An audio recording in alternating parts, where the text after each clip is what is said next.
ഭാഗങ്ങളായി വിഭജിച്ചിരിക്കുന്നു. ബൈബിളിലെ ഓരോ പുസ്തകങ്ങളിലും ക്രിസ്തുവിനെ കുറിച്ചും ക്രിസ്തുവിലൂടെയുള്ള രക്ഷാ പദ്ധതിയെക്കുറിച്ചുമുള്ള സൂചനകളുണ്ട്.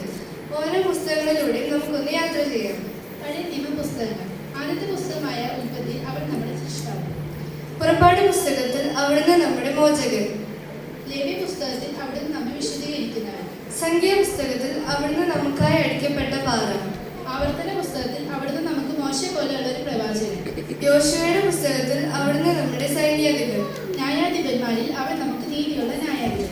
രൂത്തിന്റെ പുസ്തകത്തിൽ അവൻ നമ്മുടെ വീണ്ടെടുപ്പുകാരൻ. ശമൂവേലിന്റെ ഒന്നാം പുസ്തകത്തിൽ അവിടുന്ന് നിക്ഷേപിക്കപ്പെട്ട ഭരണാധിപൻ. രണ്ടാം പുസ്തകത്തിൽ അവിടുന്ന് ദാവീദ് സിംഹാസനത്തിന്റെ അവകാശം. രാജാക്കന്മാരുടെ ഒന്നാം പുസ്തകത്തിൽ അവൻ ശലോമോനിന്റെ മരിയവൻ. രണ്ടാം പുസ്തകത്തിൽ അവൻ ഇസ്രായേലിന്റെ രാജാവ്. ദിനവൃത്താന്തം ഒന്നാം പുസ്തകത്തിൽ അവൻ ദാവീദ് സിംഹാസനത്തിന്റെ അവകാശി. രണ്ടാം പുസ്തകത്തിൽ അവിടുന്ന് ദേവാലയത്തേക്കാൾ വലിയവൻ. എസ്രായുടെ പുസ്തകത്തിൽ അവൻ നമ്മെ യഥാസ്ഥാനപ്പെടുത്തുന്നവൻ. നെഹൂമിന്റെ പുസ്തകത്തിൽ അവൻ പുനഃസ്ഥാപിക്കുന്നവൻ. എസ്തറിന്റെ പുസ്തകത്തിൽ അവൻ നമുക്ക് വേണ്ടി പക്ഷപാതം ചെയ്യുന്നവൻ. ഇയ്യോബിന്റെ പുസ്തകത്തിൽ അവൻ നമ്മെ കഷ്ടങ്ങളിൽ നിന്ന് ഉദ്ധരിക്കുന്നവൻ. സങ്കീർത്തനത്തിൽ അവൻ നമ്മുടെ മശിഹ. സദൃശവാക്യങ്ങൾ ക്രിസ്തു ദൈവത്തിന്റെ ജ്ഞാനം.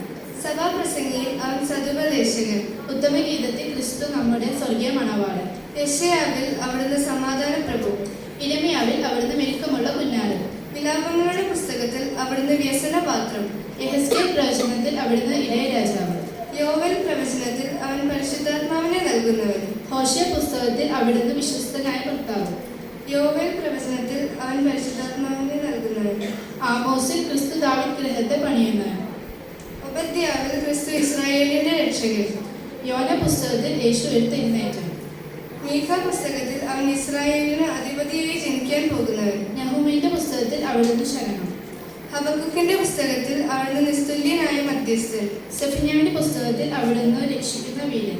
ഹഗ്ഗായി പുസ്തകത്തിൽ അവൻ സകല ജാതികളുടെയും മനോഹര വസ്തു. സെക്കിന്റെ പുസ്തകത്തിൽ അവിടുന്ന് സിയോൻ രാജാവ്. മാലാഖി പുസ്തകത്തിൽ അവൻ നീതി സൂര്യൻ. പുതിയ നിയമ പുസ്തകങ്ങൾ. മത്തായി എഴുതിയ സുവിശേഷത്തിൽ അവൻ യഹൂദന്മാരുടെ രാജാവ്. മർക്കോസിൽ അവൻ ദൈവത്തിന്റെ ദാസൻ. ലൂക്കോസിൽ അവൻ സമ്പൂർണ്ണ മനുഷ്യൻ. യോഹന്നാനിൽ അവൻ സമ്പൂർണ്ണ ദൈവം. അപ്പോസ്തല പ്രവൃത്തികളിൽ അവിടുന്ന് സ്വർഗാരോഹണം ചെയ്തവൻ.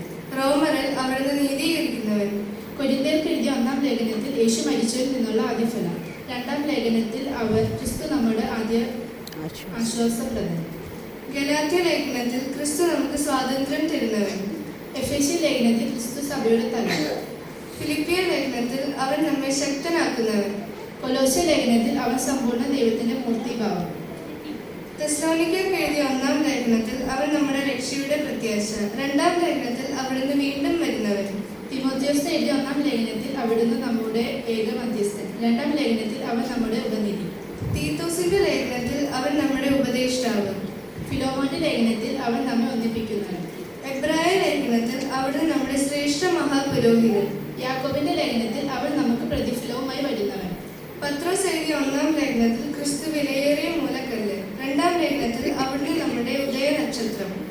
യോഹന്നാന്റെ ഒന്നാം ലേഖനത്തിൽ അവൻ നമ്മുടെ സകല പാപവും പോക്കുന്നവൻ. രണ്ടാം ലേഖനത്തിൽ അവിടുന്ന് സത്യവാൻ. മൂന്നാമത്തെ ലേഖനത്തിൽ അവൻ നമ്മെ കൂട്ടായ്മയിലേക്ക് വിളിക്കുന്നവൻ. യൂദായുടെ ലേഖനത്തിൽ അവൻ നമ്മെ അവസാനത്തോളം സൂക്ഷിക്കുന്നവൻ. വെളിപ്പാട് പുസ്തകത്തിൽ അവൻ അഗ്നിജാലിക്കൊത്ത കണ്ണുള്ളവൻ. ഏത് മനുഷ്യനെയും രക്ഷയിലേക്ക് നടത്തുക മാത്രമല്ല, രക്ഷാനിർണയം പ്രാപിച്ചവരുടെ ഏത് ജീവിത അവസ്ഥകളിലും അവരെ പൂർണ്ണമായി രക്ഷിക്കാൻ ശക്തനുമായ ഒരേ ഒരുവനാണ് കർത്താവായ യേശു ക്രിസ്തു. ഇതാണ് ബൈബിൾ വിഭാഗം.